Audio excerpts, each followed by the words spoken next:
आज विजयादशमी मोर छोट भक्तिभरा वंदना।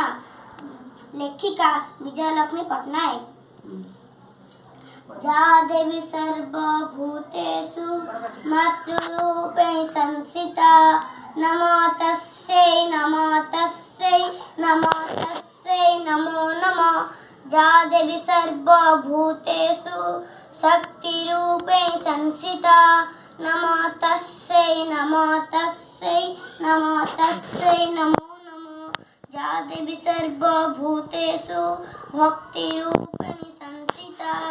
नमो तस्यै नमो तस्यै नमो तस्यै नमो नमः।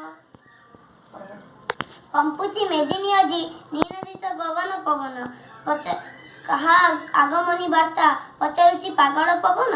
मांकर पदध्वनि काशतंडी कहे काने काने। उल्लसित झरपक्ष पार्वणर ऋतु आगमने। कहार अमृत वर्ष छुईब मेदिनी।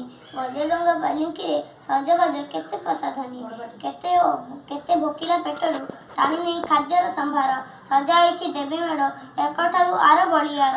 बंदापना लगी केते भोग राग शंख घंटा ध्वनि। आलुआर झलमल सुनाब रूपार बसाणी। मर्त्यरू मनुष्य गले आनिबाकू सदारे बंदाई। लक्ष्मी सरस्वती दुर्गा नवजात्रा नवरात्रि पाई। कृतांजला पुटे मागुछु एतिकी। श्रीपदे करुणामयी निर्भय कर ए धरावासी सर्व दुख दियो धुई।